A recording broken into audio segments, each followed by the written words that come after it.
અમરેલીમાં નાયબ મામલતદારની માતાની હત્યાનો પોલીસે ભેદ ઉકેલી નાખ્યો છે। જસવંતગઢમાં નાયબ મામલતદાર રાજુભાઈના માતા પ્રભાબેન તેરૈયાની 28મી નવેમ્બરે નિર્મમ હત્યા કરી દેવામાં આવી હતી। હત્યાની તપાસમાં પોલીસે અલગ અલગ 14 ટીમો બનાવી તપાસ કરતા પ્રભાબેન તેરૈયાનું જમાઈ નયન તુલજાશંકર જોશીએ હત્યા કર્યાનો ભેદ ઉકેલી નાખ્યો।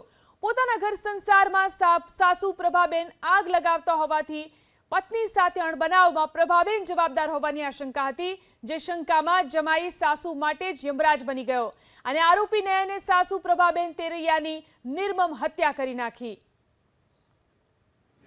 નયનભાઈ તુલજાશંકર જોશી એ બાવાના જાંબુડા તાલુકા વિસાવદર જિલ્લા જૂનાગઢના રહેવાસી છે। એમની આ બાઇક હોવાનું ખુલ્યું। એ માણસ ત્યાં જ હતો, બેસણામાં બેઠો હતો। ત્યાંથી એમને પોલીસ સ્ટેશન લાવવામાં આવ્યા અને એમની સઘન પૂછપરછ કરવામાં આવી। સઘન પૂછપરછ કરતાં આ વ્યક્તિએ આ ગુનો કરવાનું કબૂલાત આપી છે।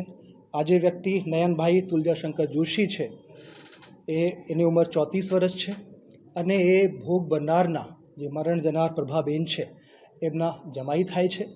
લગ્નગાળા 11 વર્ષનો હતો।